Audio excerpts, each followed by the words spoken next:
Let's bring on Lindsey Singer. She is with Colorado Rising Action. This is a great group that's here in Colorado working on behalf of free market principles and good government. Lindsey, welcome to the show. Thanks for having me on. So am I paranoid in thinking this public option bill is just a surreptitious way to sneak a socialized medicine program here into Colorado? No, I don't think you're paranoid. I think introducing any kind of public option is definitely a step on the way to a government-run healthcare, and I think we can see through that. Yeah, I have a feeling, they say that sometimes even if you're paranoid, it doesn't mean that they're not after you. And I know that a lot of folks on the left think that socialized medicine is the answer. I've experienced this. I was with a friend who was dying of cancer in England. I saw the care that he got. It was like stepping back into time. It was the equivalent of American medicine, say, circa 1980s. That's how bad it was, and a lot of waiting. And it sucks. And I don't want it here. My health is simply too precious to me. I also have concerns about this. We need to compete with the free market. Well, Lindsey, what happens when government steps in to compete with a freer or cheaper service alongside the market? Yeah, well, just a quick story along the lines of your story. I had a friend who was talking about how great he thought that the socialized medicine in Europe was, because he was there visiting and had to go to the hospital for something and got this free health care. And I said, well, who do you think paid for that? It wasn't free for everyone. So, that's an interesting way. He's a liberal friend of mine, so it was an interesting way that he was looking at that. But so to answer your question, I mean, I think that, either the doctors aren't going to get paid enough, which they deserve to get paid for their services, or the taxpayers are going to have to bail them out to pay the doctors what they deserve. So it's going to end up coming back to the taxpayers in some way. It's always a lot more expensive than it appears on the outside. And so I think taxpayers are going to be on the hook. Otherwise, you get doctors not participating. The other thing is, if they compete against a private service, they can end up pushing that private service out. That's another thing that could happen. And then probably a third option. So option number one, taxpayers end up on the hook with more money than was originally put forward. Second option, you end up losing what little insurance is actually working in those 14 counties, because a cheaper public service always pushes out a more expensive private service. And then I think the third option is that, I bet there is a third option, and it's not that good. Well, we've seen this on a larger scale with Obamacare, right? Like, our insurance options have gone down, insurance prices have gone up for many of us. And, an interesting side note is that our new Governor Polis, as a congressman, was very instrumental in creating Obamacare. And that's what we've seen. And so any health care that moves us in the direction of the government running more of it makes me very nervous. Makes me nervous, too. The third option I was thinking of is that you get an entanglement of private industry with government, and with that comes regulatory capture and rent seeking. You'll have private companies that are getting a pretty sweet payoff from the government, and, of course, they always want a little bit more, and we've seen that happening under Obamacare. So we've got this bad news on this side, this sneaky public option bill coming in, which should lay the groundwork for probably a bigger government role in healthcare.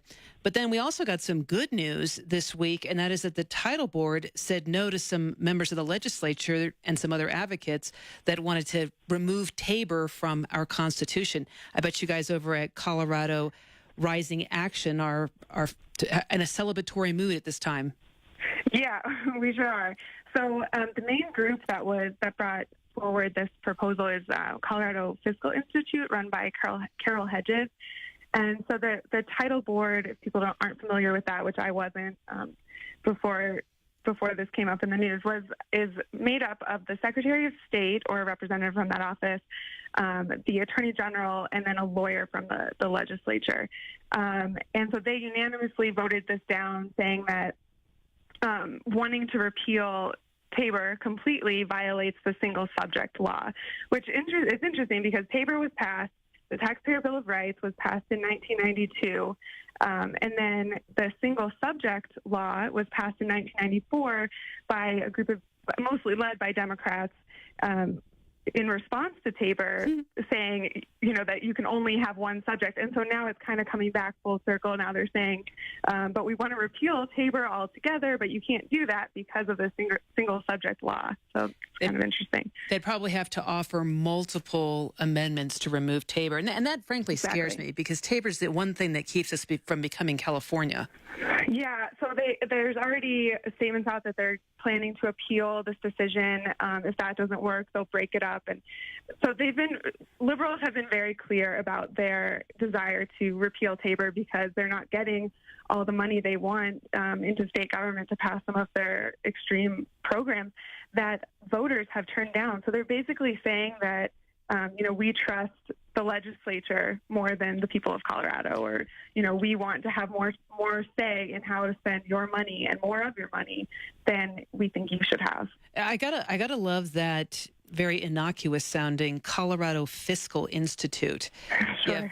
No idea that it's a major liberal organization that wants to remove Tabor and the ability of taxpayers to say no to tax increases.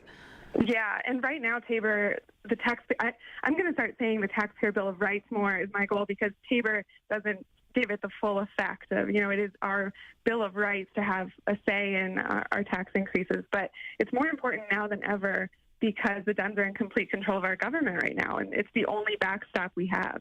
I wouldn't trade Tabor for any one elected office, that's for sure. It's very important to our fiscal health.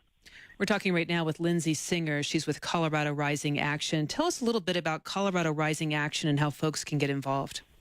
Yeah, thanks. We're pretty new to Colorado. We're an opposition research, tracking, and rapid response communication organization.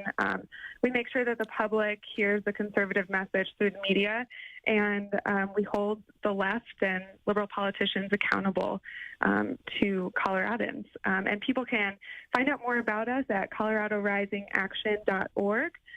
There's a tab on there to sign up for our emails and encourage people to do that. And we can be in touch with everyone. You know what? I absolutely love that. I've got a friend on the left who does the same thing to the right, and I think he keeps the right more honest by doing so. Jason, Sure. I'm talking about you. He, they listen to talk show hosts, they listen to politicians, and when people say things that are patently false, they call them out. I think that's important. It keeps us all honest. I like the fact that you're doing it to the left and keeping them honest.